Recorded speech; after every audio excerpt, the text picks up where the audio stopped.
Good morning. My name is Steve Dorsey. I'm with the Detroit Media Partnership, and I'm very happy to be here with you today. With me today, we have a very distinguished panel to talk about 1 year out, what we've learned so far about mobile and tablet design. With me, we have Steve Yelvington, who I feel silly even introducing, to be honest with you. You all know him, and he works with Morris Digital Works and is going to drop some knowledge on us this morning, I think. We have Courtney, works with Tribune Media Group, also has some compelling things to say about the work that they're developing and share some insights from that, I think. And then Ray Marcano from Cox Media Group will also share some of his insights from things they've been working on recently. I think this is going to be a very good conversation. I think we've got a lot to go through and very little time to do it. And we're hoping to leave time at the end for questions. So we're going to get started right away and ask Steve to get us going. Okay?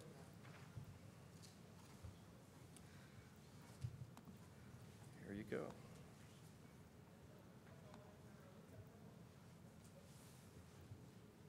There you go.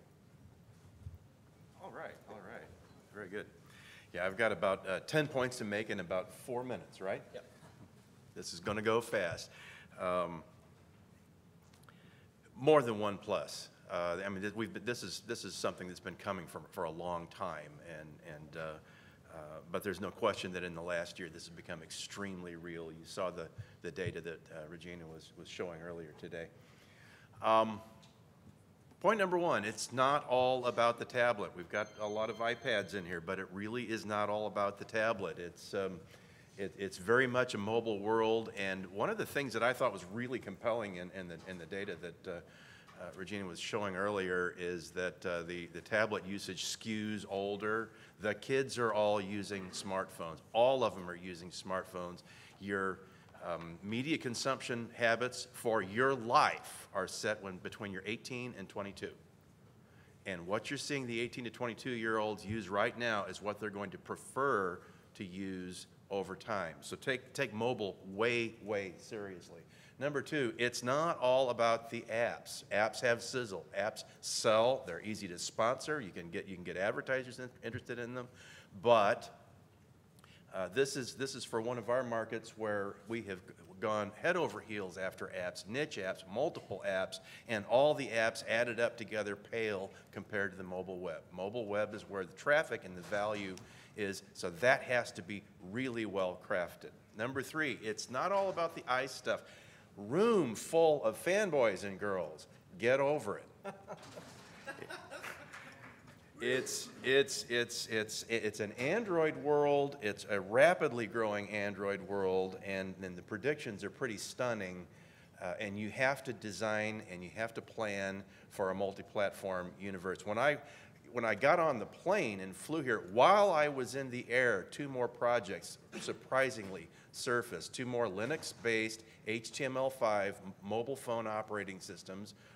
One from Samsung that is trying to liberate itself from Google, and one from Nokia, much to my surprise, sort of trying to recreate the Palm OS environment for the low end of what they're going to be selling. So we've got to embrace a pretty complicated world going forward. But it's not about serving every platform. This is hard for journalists. We all obsess about the digital divide, and we want to be, we want to serve everybody.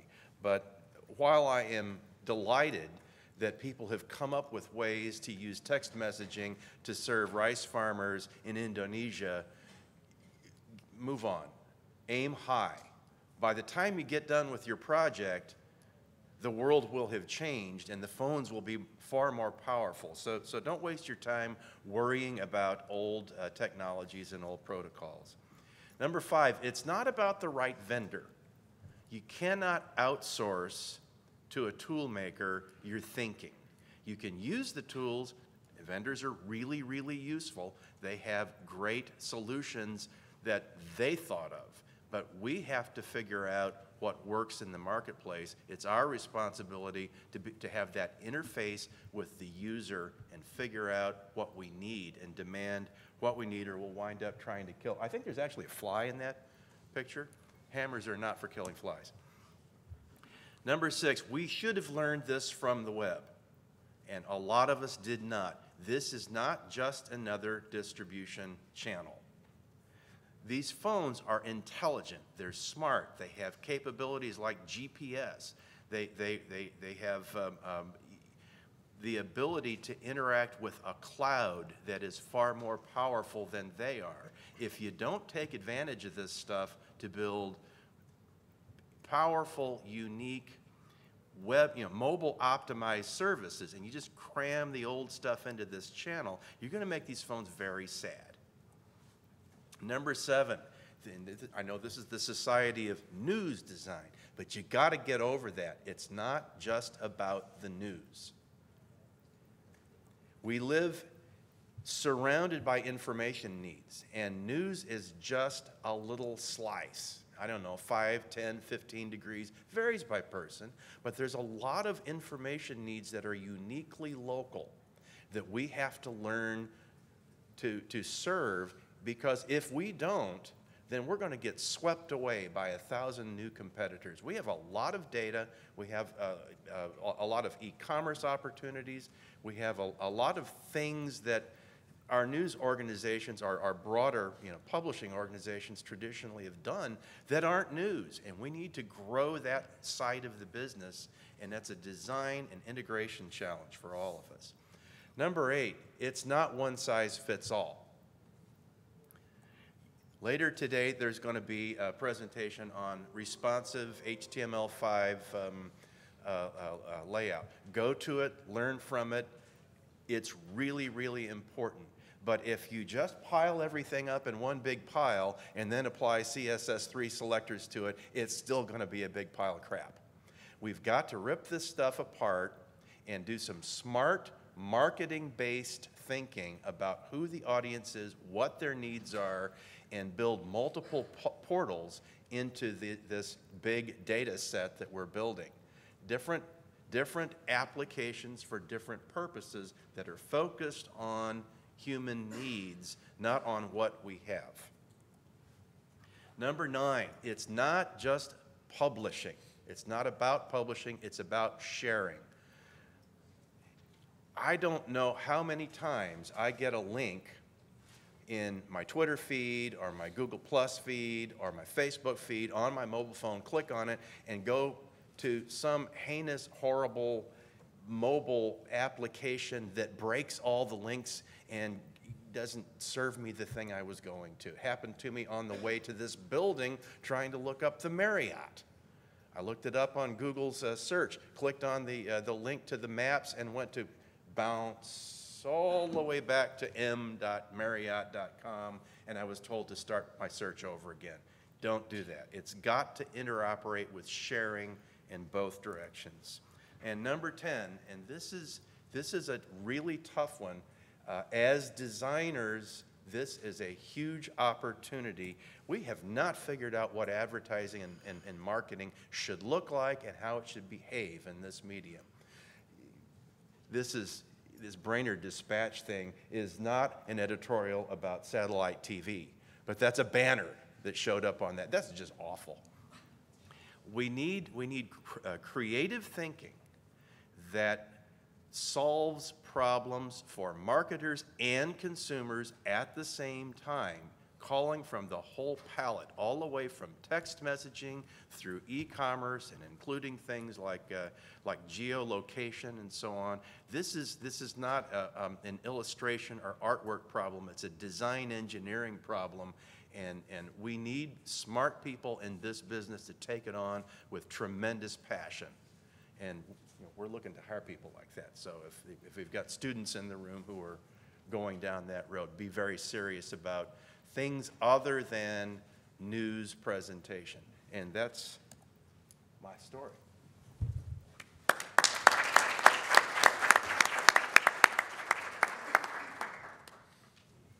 Thank you, Steve. Next, we have Courtney from Tribune Media. Good morning, everybody. I'm a bit angry this morning, or as I like to call it, Friday. So I'm going to try to get through this really quickly without pissing too many of you off. So the name of the session is Mobile, What We've Learned, and I really thought that was inappropriate, so I wanted to change it to How the Hell Did We Get to This Point in Here? And then that didn't really seem to fit, and then I was, which one of you idiots thought this was a good idea?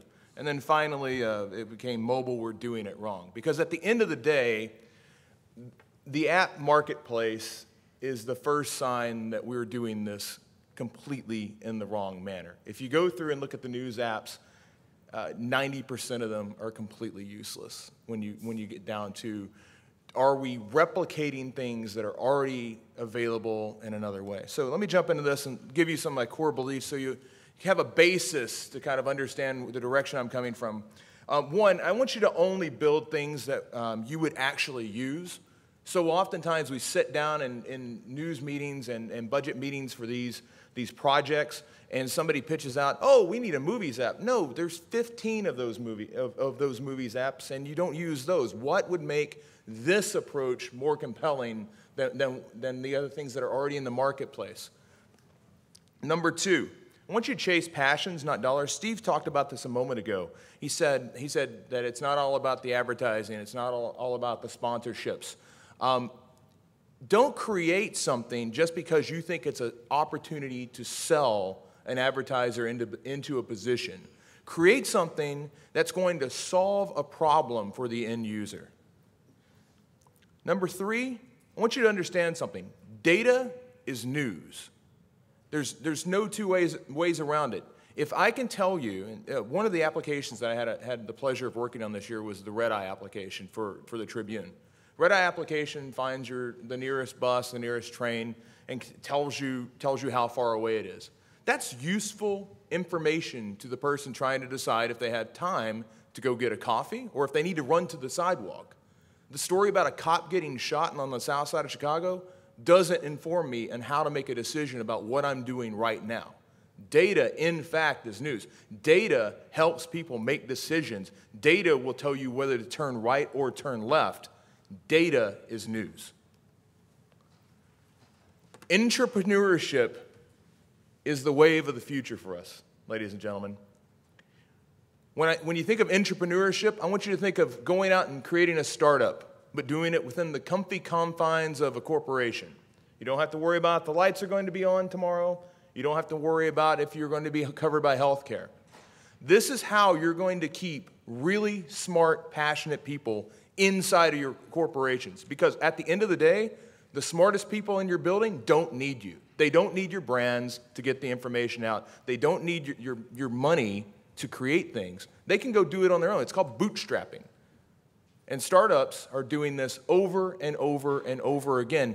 And you're seeing a brain drain from our companies. We need to create a startup culture within the inside of our companies, and mobile is a great, fantastic place to start allowing it to happen. For just the reason Steve talked about, the powerful tools that are at our fingertips with our devices. And finally, and I can't stress this enough, there's a reason why startup culture is kicking our ass, and it's because our media organizations are bloated. There's too much red tape. It's too hard to get projects through. I'm saying that these media organizations need to be cut in half. There's a lot of dead weight. We lost a lot of people over the last 10 years, but we didn't lose the right people. We need to reformat our teams. If we don't do that, there will be no Tribune Tower. There will be no Los Angeles Times. New York Times can go away. People don't necessarily need those organizations anymore. So those organizations need to trim down and get with the program with how innovation occurs, rather than passing it along from committee to committee, from meeting to meeting. Just innovate already, just build. So I want to give you a little idea of how I got to this point. In 2009, I left print altogether after helping create the Red Eye, create MASH, relaunch OI in Chicago. And these are the various projects that I worked on through now. We've got 2 startups. We've got about 30 apps. We've got some iPad work in there. We've even branched into the Kindle, making some Kindle books. Steve said it before. It's not all about the tablet. It's not all about Android or iPhone. You have to diversify. You have to tackle everything. And there's Android apps in there. There's iPhone apps in there. There's Kindle work in there. There's HTML5 in there. It's all in there. And that is, frankly, how I got to the point of being so angry, because many of the things I worked on in 2009 are blatantly obvious to me now that it was a wrong damn idea. Why the hell did I do that? Because I was dumb. I had no idea that the world would shift in the direction that it did. There's a speech happening later today. It's 5 years from now. What will it look like? They don't know. There's no way they can know. We didn't know what the tablet economy looked like on Thursday when the Kindle Fire dropped for $199. Now all these companies that are out thinking about creating their own tablets have to be rethinking their strategy. The world 5 years from now will look drastically different, and that's the only thing that you need to know about it. So we need to identify the problem, how the hell we got here. First of all, we went out and we created a bunch of apps that just recreated mobile web. Steve was dead on. Mobile web is still king, even though all these apps exist. If you have a good mobile app, you do not, or a good mobile website, you don't need an app. Creating apps for Android, and then creating another app for iPhone, and then creating an app for this fork that will be the Kindle Fire, and then creating an app for this Samsung thing and this Nokia thing. You don't have the staff for that. Why would you do it? Why would you do it? It's like, you know what, I'm going to go out and make an apple pie, and today I'm going to make an apple pie, but I'm going to slightly turn it around and cook it a different way. Why would you do that? Don't do that. Just create a nice, responsive mobile website and be done with it. And use the brain power in your companies to start creating new products, new brands, new solutions. So why did this problem occur? Because everybody had to be in this new space. We all rushed into it. It was a bright, shiny light. It was going to be the savior of publishing, right? Well, it's interesting, yes. But how many of your organizations have a mobile app? Most of you do. How many of your organizations utilize core functionality like GPS in that mobile app? Okay, that's great. Most of that can be done in HTML5. How many of you guys have utilized the camera function of the mobile app? I mean, the point is, there's lots of stuff. I saw a lot of hands raised about we have a mobile app, but I haven't seen that many come back up when it comes to native functionality that you're tapping into. If you're not building directly into tap into that native functionality, you didn't need an app. You just needed a really good mobile optimized site. So, unlike Steve, I'm telling you, you should have a web for all strategy for content. Create it once, use it everywhere, and then leave it be. Stop messing with it. If it's just headlines, photos, and news, and some sharing tools as they come along, have a small team deal with that. But go cut the rest of your staff free to go build things that people will actually use, things that will actually solve problems. I don't need another damn cut of what your website looks like. So, these web for all strategies, they need to be responsive, and they need to be touch optimized, which means stop cramming links in every little corner that you can cram them in. People don't need them. Create custom solutions that think finger first. Because guess what? If I start finger first, it's just easier to navigate the big website when I get it onto my laptop or onto my desktop at home. But if I migrate that down, it still works on a mobile device. So you have to think finger first on everything. And that will allow you to work on, again, everything.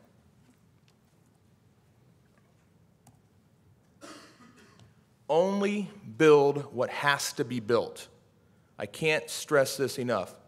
We go out of our way to build all these little fringe features that aren't the hook for why people are coming to your site or you're using your app.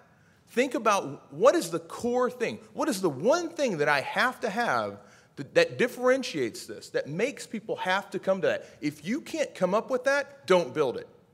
Just stop yourself, say, this was a great idea that I had, but it has no merit. It won't have enough traction. Build only the core things that you have to build. I see it all the time. People are talking about, oh, I need to rebuild this mobile app thing. No, you already have a website. You're done. We need our own social network. No social networks exist generally, unless you have like the next genius idea that's going to be used by hundreds of millions of people. Chicago or Terre Haute doesn't need its own social network. Maps, stop it. I've seen solution after solution that's like, oh, we have this map and that. Just use Google Maps, damn it. It's there. Video players. Don't go out and build your own video player Tribune company. I didn't mention my employer. Don't do that. And finally, hardware. Hardware. Don't build your own phone. Don't build your own tablet. Jesus. We're not in the hardware business. Do you know how many hardware companies fail at this? What is the likelihood that anybody in this room is going to successfully build the next hardware piece that's going to come out? Just focus your energies on information design. That's what we do. That's what this room does very well. Focus your energies there. Don't go build a damn tablet. Okay. Can't stress this enough. I've seen my company do it a lot, where we build something, we work on something, and then we set it on a shelf. You learn nothing from things that set on a shelf. If you embark down a road, release it in some form, put it out there, get user feedback on it. It is a useless, lost, sunk cost if you put man hours against something, you build it out, and then you set it on a shelf. Brad Keywell, who is one of the founders Keywell told me this summer. He's one of the founders of Groupon. If you wait to release a product until you think it's ready to release, you've waited too long. Everything that you release at first cut, when it first sees the light of day, should be embarrassing to you in some way, shape, or form. Don't wait. Set a hard deadline, and on October 18th, release it. I challenge you guys on your next projects that you come up with. I heard something yesterday. Somebody was talking about, oh yeah, we're going to release in June. How much is the mobile landscape going to change between now and June? You're just going to continue pivoting with the landscape, and you're never going to release anything. Set a deadline for your next project for 1 month, and then release it. It'll make you focus on what the minimal viable product is that you're going to release. Fail early, fail often. This should be obvious to a lot of you guys. We're on daily deadlines in the print world. Failing early and failing often is forced upon us. Let's do that in tech as well. That's one good thing that you can carry forward from print to digital. And only build things that solve problems. Government data is out there in droves. Go tap into it. Public APIs for transit systems are out there for almost every city. Go tap into it. Think about the information that is out there that could impact the daily lives of your readership. Things like property taxes, things like garbage schedules, things about tow zones, snow schedules, school days. There's all this information that's out there. We've been very good at getting records released over the years as a journalist, as a field of journalists. So let's apply that to data, and then let's put that in motion. Let's build applications that utilize that data rather than continuing to rehash the same old websites. And at this point, I'll turn it over to Ray, right?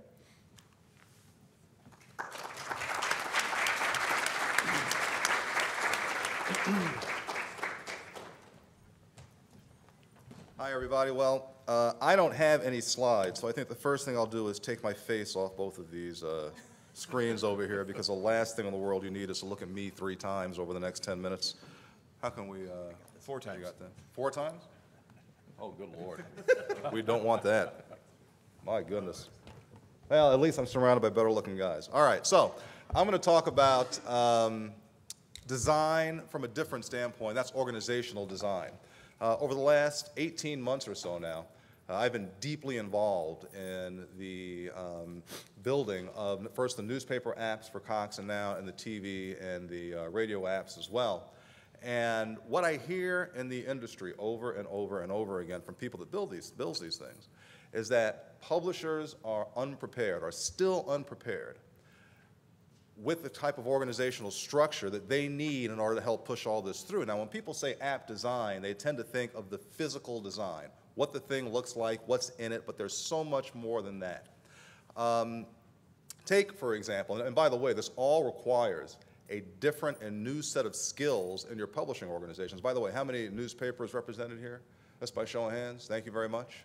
For example, you need somebody who understands contracts because that's the first step. So you've got to have somebody who understands contracts, understands contract language, can push it through attorneys, and knows what to ask in those contracts. For example, when I first started getting into this, there were only a handful of companies that were really, really good at app development. Now, over the last 18 months, of course, that's exploded. That's good and that's bad. But one of the things that I learned through the process is that if I was negotiating a contract today, I would absolutely insist on penalties if you miss deadlines. Absolutely insist. If you've not done that before, do it. Because, unfortunately, things happen. And you can understand when things happen, things get late, there are bugs, there are extra options that you may want in your app, but sometimes things tend to drag on. So you want to make sure you protect yourself, number one, so people need to understand that. When you're also talking about contracts, there are length of time issues, how long you expect the app to be developed, how long it will take, and by the way, this is something else as you talk about your organizational design with your apps. If you got a vendor that comes to you and says, I can do it in 30 days and I can do it all, run screaming. Those are my 2 words of advice. Run screaming, because nobody can do it all and nobody can do an app that quickly if you want something that you're going to take out to your customers and be proud of. App design, just from front to back, just takes significantly longer than that. So you got to have people that understand contracts. You also have to have people that understand the rights that you have. And this is a big, important piece of information that people tend to gloss over because it's new. And here's a perfect example.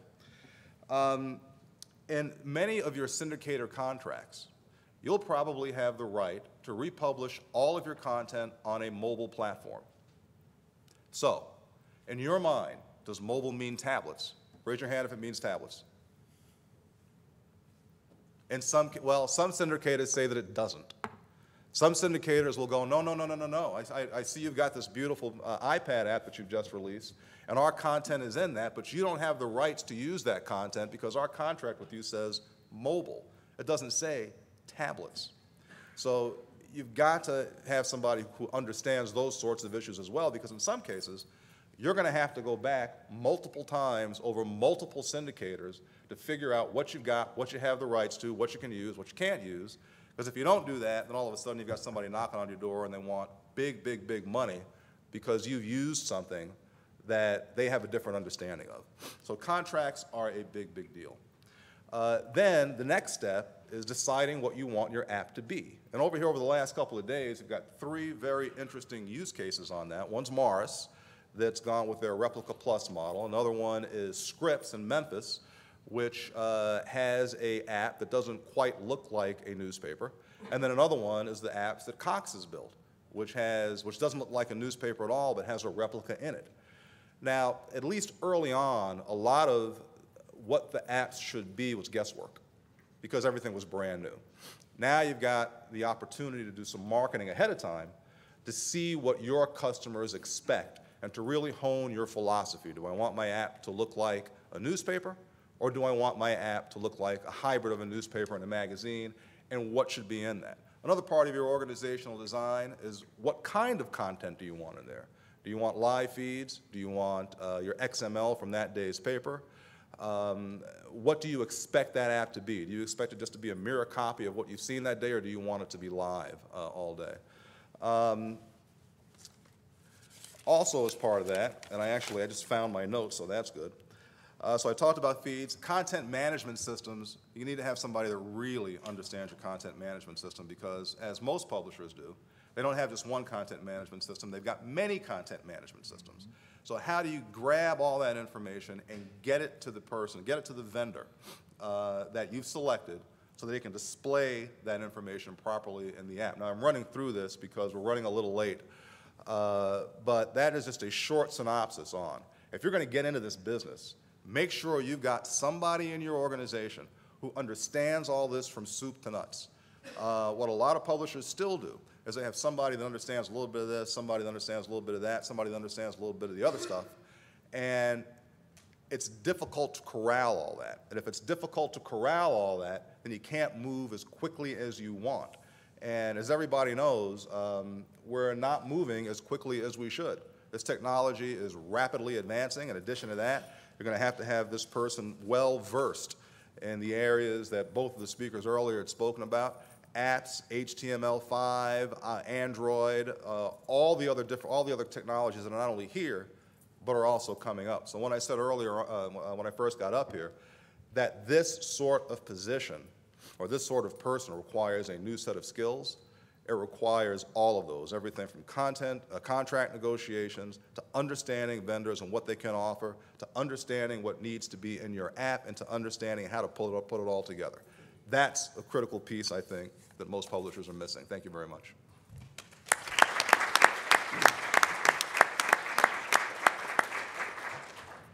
Okay, thanks, Ray. So we're going to open it up to questions here in just a minute. I thought I'd kick it off just with a kind of a lob, an easy one in there for you guys. And if you could please use the microphone for the recording purposes. So my question would be, Chris, you seem pretty angry. Sorry. Everybody else is pretty hopeful. But what excites you guys most about the next 12 months? Not 5 years, but 12 months. What's the one thing you're looking at most and saying, this is something to watch, this is something I'm really excited by, and something that's out there that may be doing it right? I think I talked pretty clearly on government data sets that are becoming more and more available, but also public APIs for the various platforms that are out there. There's a lot of mashups that you can do, combining the two to basically maybe create a simple algorithm to help steer information dynamically to the individual user. So I would say a mashup of some of the public APIs, because people are constantly throwing information into the air. We need to be capturing that, putting it against data sets, and then serving back to them a personalized solution. Okay. I'll do this. In the next 12 months, I'm looking for a little more clarity. I think that the market has the potential to bifurcate. It'll become an Apple and an Amazon market. And then that will help people in the industry. That will help publishers decide whether or not they're in an app economy or an HTML5 economy. Having said that, I don't think we should wait 12 months to try to get there. But I think that within that year that we'll get a little more clarity.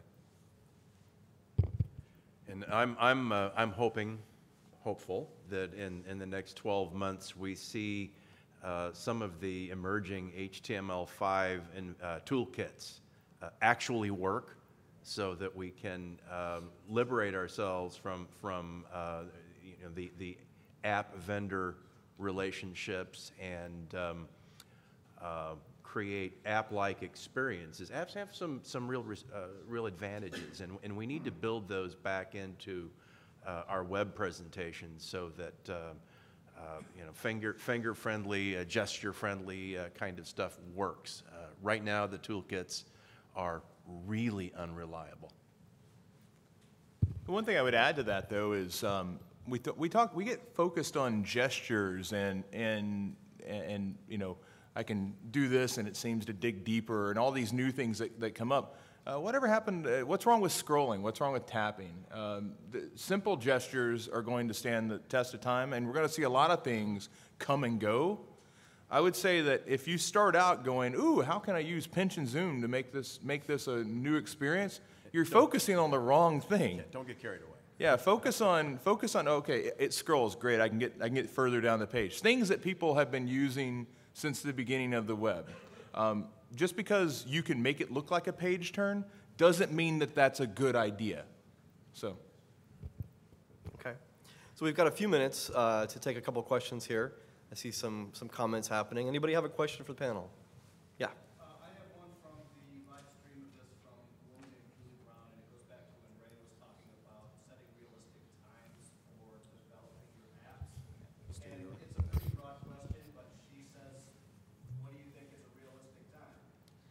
That, So- of course, depends on the complexity. We need to repeat the question, I'm sorry. Oh, so I need to Julie, repeat the question. The question is, what is, in my estimation, a realistic time for building an app? For an organization. That's complicated because it depends on complexity.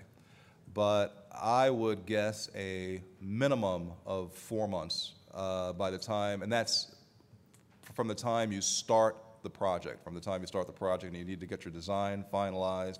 If you're talking about minimal feeds, it's either an RSS or an XML, one or the other, not both. Plus time to test and retest and get submitted. 4 months I don't think is out of the question, although we've got some people here who actually develop apps, and they may have a different answer.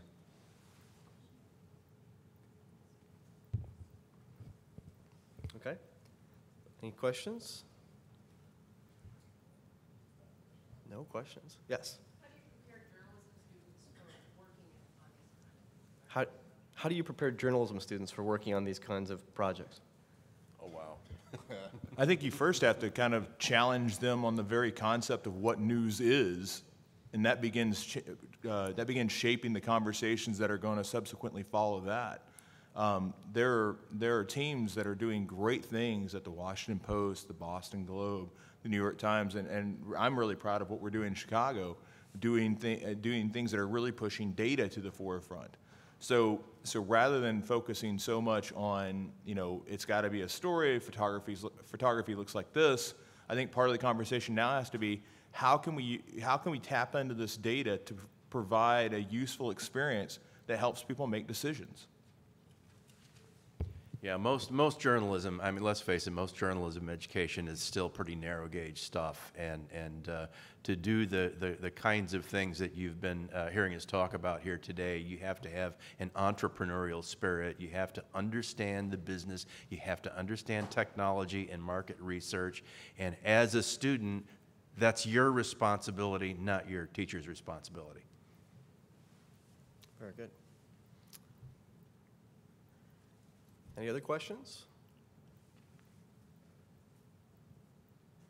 Have we frightened you guys? I might have frightened them. I promise to hold Chris back. He won't attack you. Yes.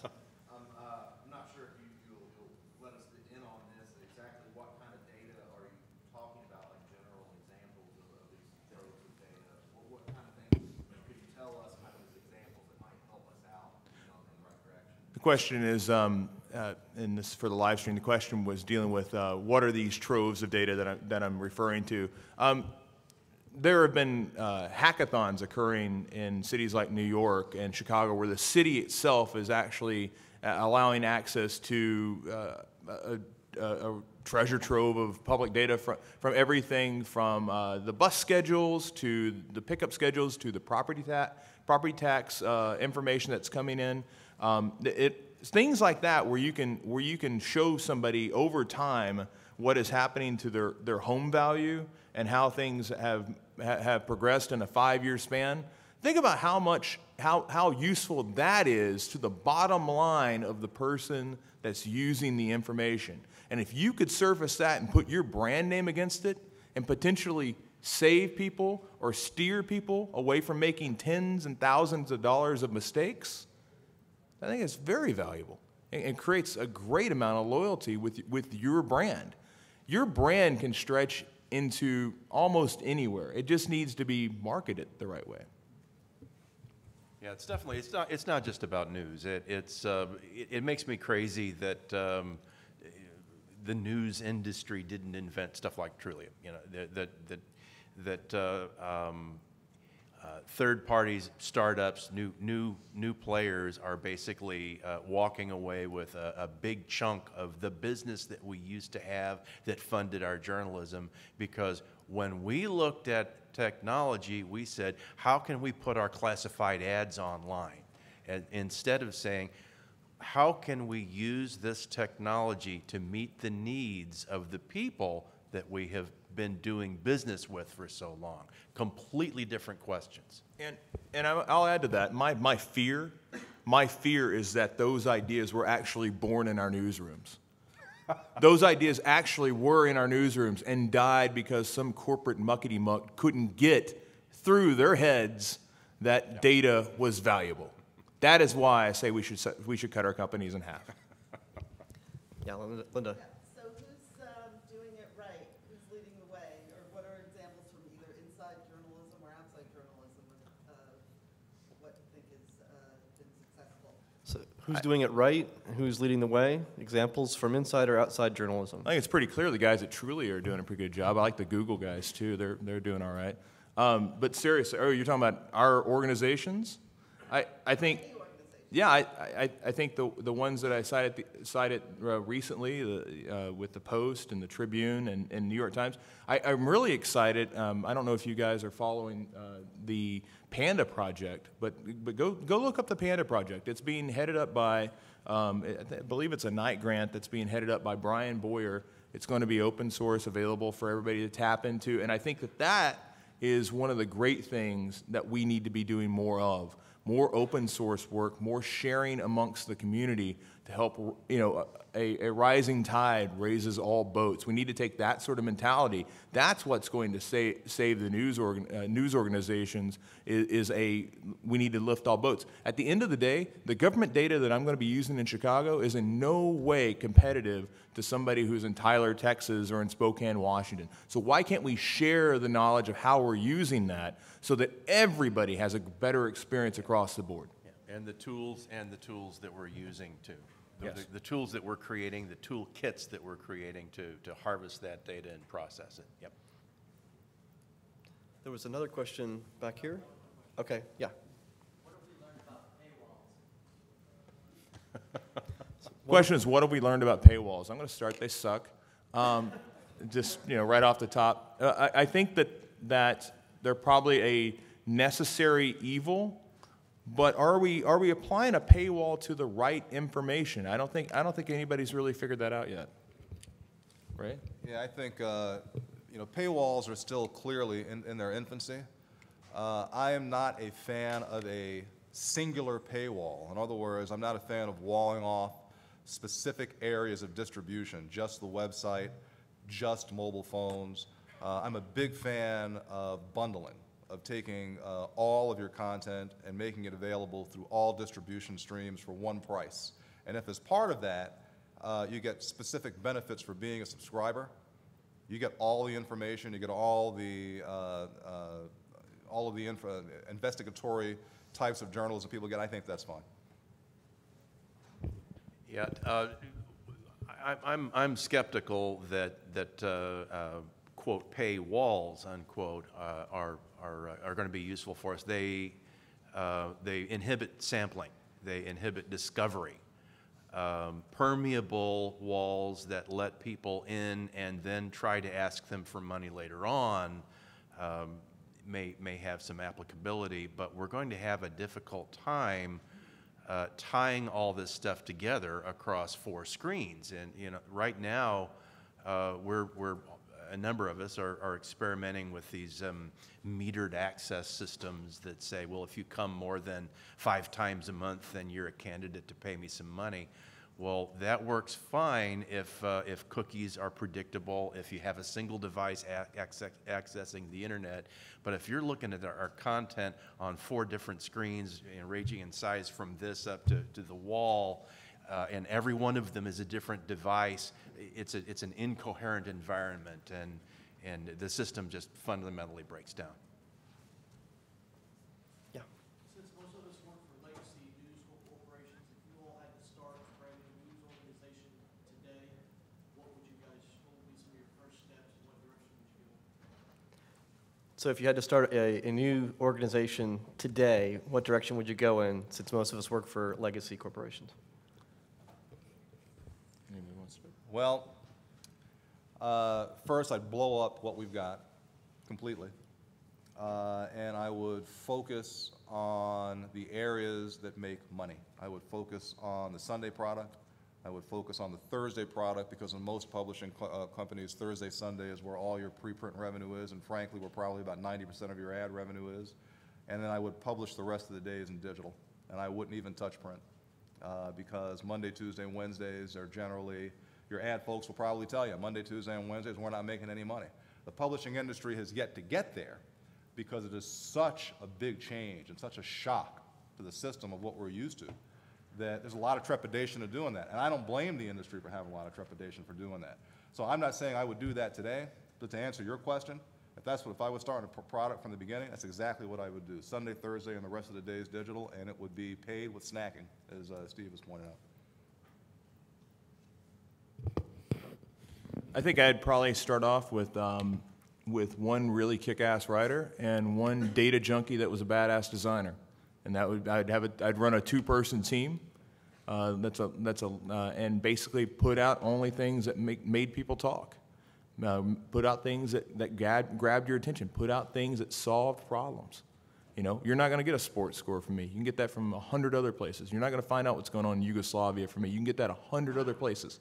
You're going to find out how to save 10 grand a day because I'm going to tell you where not to live in your town. You're going to find out how if you can get time for that latte because I'm going to tell you where the next bus is. But I'm not going to delve down into all the heavyweight minutia that we put in and we consider our daily publishing experience. Why do that? Yeah, I think you've got it right. I would be I'd be acting a whole lot more like Nick Denton and a lot less like the Chicago Tribune. I'd be looking for ways to provoke, and I'd be looking for problems that I could solve, and I would be looking for ways to demonstrate that some of this can make money before I sunk my house into it. The Harvard guys will tell you, patient for scale, impatient for profits. Find and prove the business model early on before you go head over heels into a project. Right, and again, I'm at the opposite end of a scale on a lot of things that I run at when I talk about time frames. But if you had an idea and you knew how to execute on it, don't wait until it's perfect. Just get it out there. I want to see products being spun up out of this room a month from now. I don't want to hear about 4-month and 6-month and year timelines. I want you to get out there. I want you to fail. I want you to fall flat on your face because that's the way you're going to learn. You're going to prove the business model out. Then, once you prove the business model out, go get some seed funding. There will be people out there. ProPublica, Texas, is it Texas Tribune? Is that the organization? This Hack Tyler thing that's happening. There are great news-driven organizations popping up every day. We talk about, oh, there's no great news, brand new papers popping up. It's because you don't really need that. You need low, nimble teams that will run through the wall with one another. You need people that will work 24 hours a day on this because it's their passion. You don't need an administrative lead. You don't need a project manager. You need a badass designer, you need a good developer, and you need a great writer. Okay. Unfortunately, I think we're out of time, but I want to thank these guys very much for all their energy here.